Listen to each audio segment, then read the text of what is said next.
Hello friends, कैसे हैं आप लोग। सबको मेरा जय भीम, नमो बुद्धाय। बाबा Saheb Ambedkar life and mission में आज का टॉपिक है महान सत्याग्रह। अछूतों में संगठन व संघर्ष का बिगुल बजा। 23 मार्च को डॉक्टर अम्बेडकर बम्बई लौटे तो परिजन चिंतित थे। रमाबाई ने तो 2 दिन से खाना भी नहीं खाया था। उनके बम्बई पहुंचने से पहले ही महाड़ के दंगे की खबर महाराष्ट्र के कोने कोने में पहुंच चुकी थी और हर ओर इसकी चर्चा हो रही थी। कुछ प्रगतिशील विचारों के समाचार पत्रों ने डॉक्टर अंबेडकर के इस साहसपूर्ण सत्याग्रह की प्रशंसा की और सवर्ण हिंदुओं के आक्रमण की निंदा की, तो कुछ ने विरोध भी किया। महाड़ में सवर्ण हिंदुओं ने हिंसात्मक व्यवहार से डॉक्टर अंबेडकर के दिल पर गहरी चोट पहुंची, लेकिन वह निराश नहीं हुए। उन्हें और अछूतों को इस बात का संतोष था कि उन्होंने तालाब के पानी को छूकर मानवीय अधिकार का उपयोग किया। महाड़ की यह घटना अछूतों के स्वाभिमान को जागृत करने वाली साबित हुई। उसमें नया साहस व जोश पैदा हुआ। इससे अछूत समाज ने संघर्ष के महत्व व इसकी जरूरत को समझा। उन्हें यह एहसास हो गया कि संघर्ष के बिना अधिकार नहीं मिल सकते और संगठन के बिना संघर्ष नहीं किया जा सकता। इसके बाद अछूतों ने मरे हुए पशुओं को उठाना बंद कर दिया और जूठा खाना भी छोड़ दिया। उधर महाड़ के हिंदुओं ने घोषणा कर दी कि अछूतों द्वारा 14 तालाब का पानी छूने से वह अपवित्र हो गया, इसलिए तालाब को शुद्ध करने का संस्कार किया। इसके तहत 108 घड़े पानी तालाब से निकालकर बाहर फेंक दिया और पंचांग, गाय का गोबर, मूत्र, दूध, दही और घी से भरे हुए कुछ घड़े पुरोहितों के मंत्रोच्चारण के साथ तालाब में डाले गए और कथित रूप से शुद्ध करने का कर्मकांड किया गया।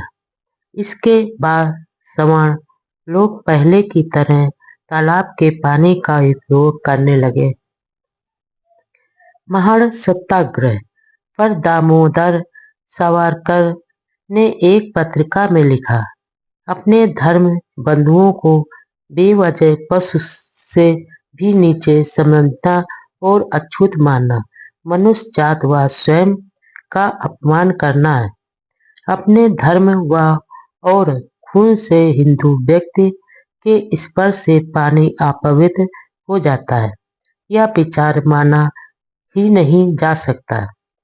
सावरकर ने अंबेडकर के महान सत्याग्रह को न्यायपूर्ण संघर्ष बताया। मानवीय हकों को हासिल करने के लिए शुरू किया गया यह पहला आंदोलन था।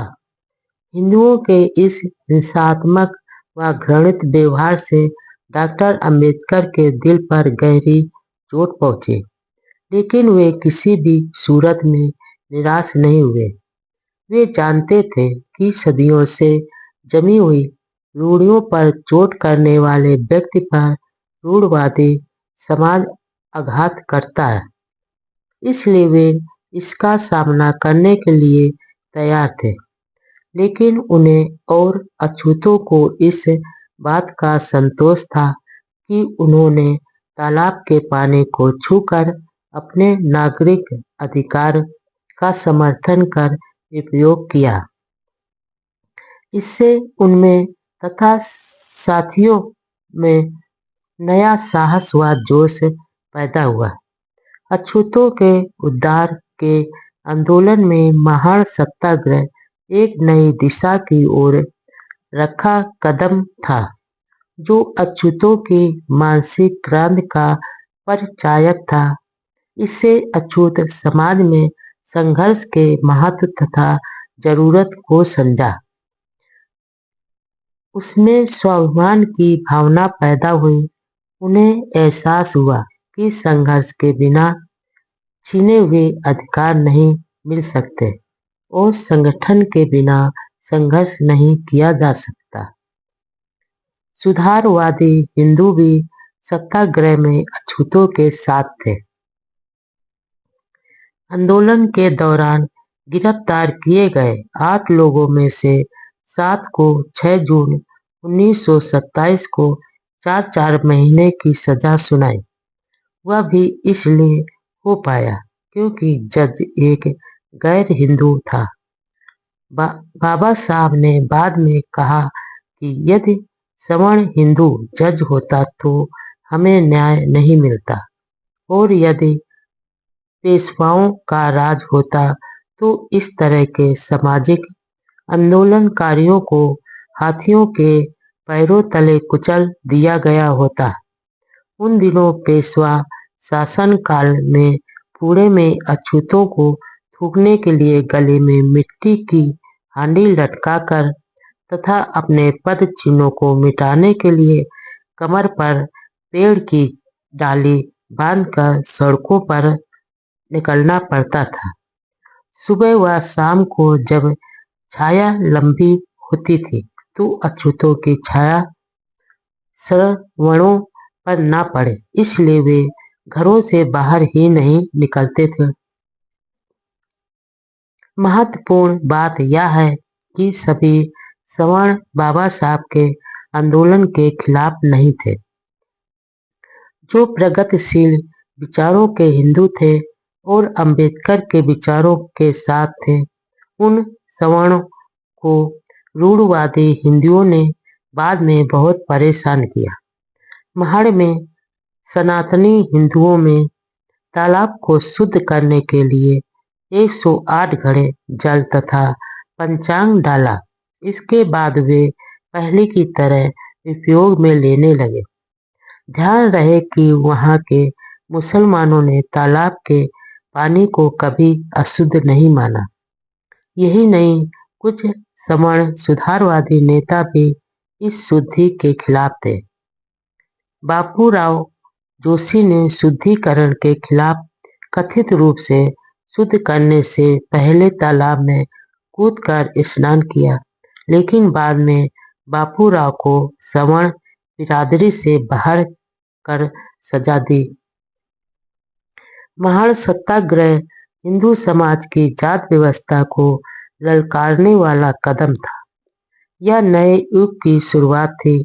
इस घटना ने भारत के सामाजिक व राजनैतिक इतिहास को नया मोड़ दिया। इस अकेले महान संघर्ष ने भारत की सामाजिक व्यवस्था के ढांचे की चूल्हे हिला दी। इसके बाद सदियों से हिंदुओं की गुलामी की बेड़ियों में जकड़ा अछूत समाज अपने मानवीय हकों के लिए सवर्ण हिंदुओं के सामने संघर्ष के लिए ललकारते हुए खड़ा हुआ था। हमेशा दीनहीन की दशा में रहने वाले समाज की भौहें तन गई थी, मुट्ठियां भींच गई थी, आंखें लाल हो गई। पूरे अछूत समाज में आक्रोश फैल गया था। अन्याय करने वाले अमानवीय धर्म की बेड़ियां तोड़ने का उन्होंने मन बना लिया था। फिर उन्हें डॉक्टर भीमराव जैसा प्रतिभाशाली नेतृत्व मिल गया तो संघर्ष की चाह 7वें आसमान पर चढ़ गई थी। वे अपने नेता की हर बात को मानने लगे। मरे पशुओं के मांस को खाना, खींचना, सवर्णों के घर रोटी मांगना आदि ये काम छोड़ दिए और अन्य विकल्पों में अपनी रोजी रोटी तलाशने लगे। बहिष्कृत भारत अखबार के जरिए विरोधियों को करारा जवाब। डॉक्टर अंबेडकर महाड़ तालाब के शुद्धिकरण को अपमान समझकर आगे रणनीति तैयार करने लगे। इधर अंबेडकर पर चारों ओर से आलोचकों के वैचारिक हमले होने लगे। अपने विरोधियों को वे बौद्धिक स्तर पर करारा जवाब देना चाहते थे। उधर सनातनी हिंदू भी शांत नहीं बैठे थे। अछूतों के उस मानवीय हक को छीनने के लिए उन्होंने महार नगर पालिका पर इतना दबाव डाला कि तालाब पर सभी के पानी के उपयोग की छूट के प्रस्ताव को वापस ले लिया गया। बाबा साहब इस फैसले के खिलाफ कोर्ट में गए। अब महाराष्ट्र से बाहर पूरे देश में उनके संघर्ष की चर्चा होने लगी। पक्ष और खिलाफ में अखबारों में खूब छपने लगा। इन सब का जवाब देने के लिए एक अखबार की जरूरत महसूस हुई। पैसों की तंगी के कारण मूक नायक अखबार पहले ही बंद कर दिया गया था, जिसे 1920 में शुरू किया था। अब 3 अप्रैल 1927 को बहिष्कृत भारत नामक एक दूसरे साप्ताहिक अखबार की शुरुआत की। इसके माध्यम से वे अपने तेज तर्रार विचारों का प्रचार व प्रसार तथा विरोधियों को तार्किक जवाब देने लगे। 26 जून 1927 को इस अखबार ने अंबेडकर ने घोषणा की कि महाड़ के सनातनी हिंदुओं द्वारा तालाब का धार्मिक मंत्रोच्चारण द्वारा शुद्ध किया जाना अछूतों के लिए अपमानजनक है और जो अछूत लोग महाड़ के हिंदुओं के इस घृणित कार्य को धिक्कारना चाहते हैं, वे अपना नाम बहिष्कृत हितकारिणी सभा के ऑफिस में लिखवाएं। उन्होंने कहा कि अछूत समाज हिंदू धर्म के अंदर है या नहीं, अब हम हमेशा के लिए इसका फैसला भी करना चाहते हैं।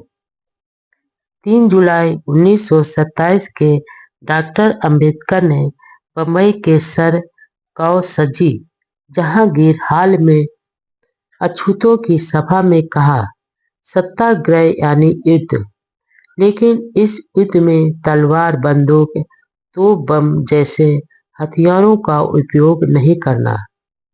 यह युद्ध बिना शास्त्रों के लड़ना है।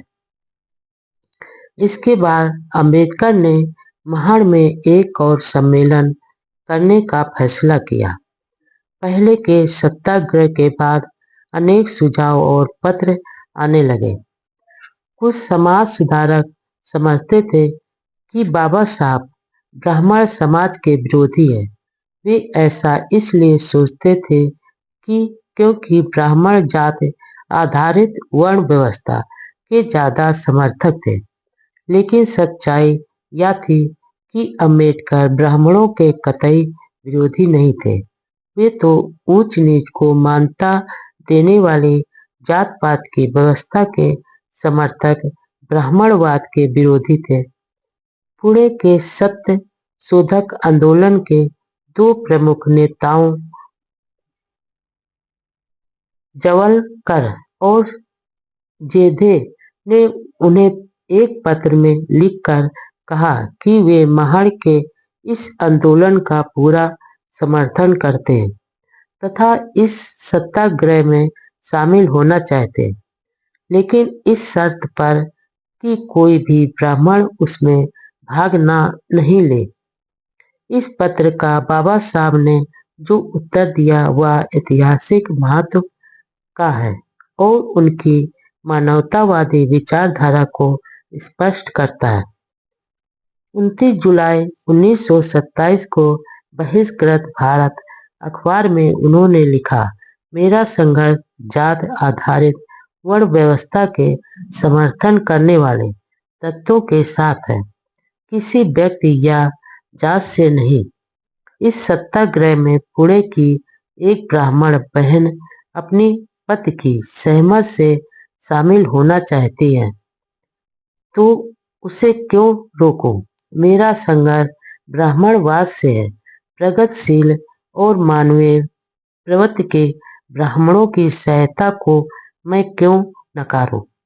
हम उनके आभारी रहेंगे जो हमारे इस पवित्र कार्य में हमारी मदद के लिए आगे आएंगे। सारे ब्राह्मण दलितों का विरोध नहीं करते हैं, जबकि कई गैर ब्राह्मण व दलित छुआछूत व आपस में जातिगत भेदभाव करते हैं। इस संबंध में समाज समता संघ का काम भी काफी सराहनीय था। तिलक के बेटे श्रीधर पंत डॉक्टर अंबेडकर के मित्र थे, प्रगतिशील विचारों के थे। वह हिंदू धर्म की चातु वर्ण व्यवस्था को तानाशाही व्यवस्था मानते थे तथा अछूतों द्वारा आंदोलन में बढ़ चढ़कर भाग लेते थे। डॉक्टर अंबेडकर ने 16 सितंबर 1927 में बंबई में समाज समता संघ द्वारा एक अपील जारी की और लिखा, समाज समता संघ के उद्देश्य सूर्य के समान स्पष्ट व पहाड़ की तरह अभेद है। यह संगठन मुसलमानों से डरता नहीं, ब्राह्मणों से घबराता नहीं और सत्य शोधक को देखकर चौंकता नहीं। समाज इस संघ की नींव है, जिसका धर्म कांच की चूड़ियों की तरह नाजुक या मिट्टी की तरह भुरभुरा न हो, जो संकीर्ण दकियानूसी विचारधारा का न हो, वो वही सच्चा मनुष्य इस संघ में आ सकता है। संघर्ष जारी। दोबारा महाड़ सत्याग्रह करने का ऐलान। एक ओर महाड़ तालाब के कथित शुद्धिकरण के अपमान का जवाब देना था, तो दूसरी ओर महाड़ नगर पालिका के सवर्ण हिंदुओं के दबाव में आकर अपना 1924 का प्रस्ताव, जिसके अनुसार तालाब अछूतों के लिए खुला कर दिया था, 4 अगस्त 1927 को रद्द कर दिया। अंबेडकर ने दोनों चुनौतियां का मुकाबला करने का फैसला किया। महाड़ सत्याग्रह समिति की स्थापना के बाद 26 दिसंबर 1927 के दिन दोबारा सत्याग्रह के लिए तय किया। दूसरी ओर महाड़ सत्याग्रह के बाद पूरे इलाके के सवर्णों ने अछूतों का सामाजिक बहिष्कार की घोषणा कर दी। जमींदारों ने खेतों में बुलाना बंद कर दिया, बाजार की चीजों के अलावा अनाज तथा बेचना बंद कर दिया। किसी न किसी बहाने अछूतों को अपमानित करना शुरू कर दिया। कई अछूतों पर तो झूठे मुकदमे चलाकर दंडित भी करवा दिया। तरह तरह की यातनाओं से अछूतों का जीना मुश्किल हो गया, लेकिन अछूतों का हौसला कम नहीं हुआ, निराश नहीं हुए, बल्कि सत्याग्रह की तैयारी में लगे रहे। महाड़ सत्याग्रह के संबंध में केसरी, कुलाबा समाचार, चाबुक सवार जैसे रूढ़वादी विचारों वाले अखबारों के संपादक डॉक्टर अंबेडकर के खिलाफ खूब लिखते थे। माला नामक अखबार के संपादक भापटकर एक रूढ़वादी व अहंकारी हिंदू थे। 28 मार्च 1929 के अंक में उसने लिखा था, तुम हमारे मंदिरों व तालाबों को अपवित्र करना बंद कर दो, वरना हम तुम्हारे पीठ पर लाठियां बरसाएंगे। डॉक्टर अंबेडकर ने इसका मुंह तोड़ जवाब देते हुए लिखा, हम अपने प्रयास कभी बंद नहीं करेंगे और जो हमारी पीठ पर लाठियां बरसाएगा, हम उनके सिर फोड़ देंगे। 19 मई 1927 के अंक में भालाकार ने लिखा, महारों को सवर्णों से भिक्षा में भोजन भी चाहिए और दूसरी ओर मंदिर तालाब में प्रवेश भी चाहिए। ये दोनों साथ साथ नहीं चल सकता। इसलिए अंबेडकर को सचेत करते हैं कि वह हमें गाली देने की बजाय अपनी जात में व्याप्त दुगुण पहले दूर करने की कोशिश करें। इन्हीं दिनों विदर्भ इलाके के अमरावती में अम्बा देवी के प्रसिद्ध मंदिर में अछूतों के प्रवेश का सवाल खड़ा हुआ। 13 नवंबर 1927 को वहां अंबेडकर की अध्यक्षता में दलित जाति परिषद का सम्मेलन हुआ। अपने भाषण में उन्होंने कहा, दक्षिण अफ्रीका की वर्ण भेद नीति की हिंदू कड़ी निंदा करते हैं, लेकिन भारत में वे खुद वर्ण भेद का समर्थन करते हैं। सम्मेलन के बाद ही अंबेडकर को तार मिला कि बंबई में उनके बड़े भाई बालाराम का 12 नवंबर 1927 को देहांत हो गया। इस तरह अछूतों द्वारा आंदोलन के दौरान बाबा साहब को पारिवारिक दुखों को भी झेलना पड़ा। इसलिए परिषद का काम काज कुछ समय के लिए स्थगित कर दिया। बालाराम फर्स्ट ग्रेडियर पलटन में वादक थे। उन्होंने इंग्लिश में 6ठी कक्षा पास की थी। वे अच्छे वक्ता, वादक व गायक थे। बाद में मुंबई नगर पालिका में क्लर्क पद पर स्थायी हुए थे। अभी रिटायरमेंट में 6 महीने बाकी थे। जब बाबा साहब विदेशों में अध्ययन करते थे तो परिवार बालाराम जी के साथ ही रहता था। उस आर्थिक विकट दौर में भी बड़े भाई ने पूरा सहारा दिया। बड़े भाई के देहांत से बाबा साहब असहाय हो गए।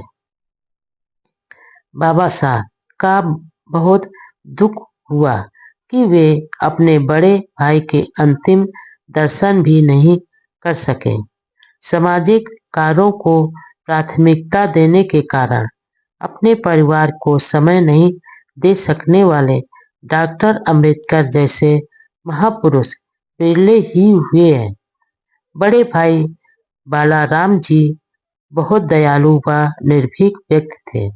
वे बाद में पलटन छोड़कर बंबई आकर म्यूजिक व्यवसाय से गुजारा करते थे। उन्होंने काफी ग्रंथों का अध्ययन किया था। अंग्रेजी में अच्छा भाषण देते थे।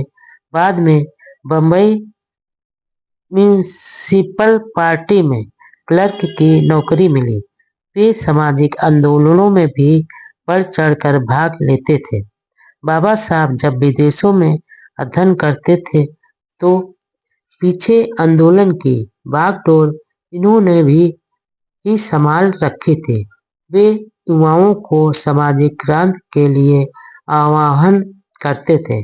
महान सत्याग्रह से पहले उन्होंने कहा था, मैं भी महान सत्याग्रह में अपनी जान कुर्बान करने वाला हूँ। लोग सम्मान से उन्हें दादा साहब अम्बेडकर कहते थे।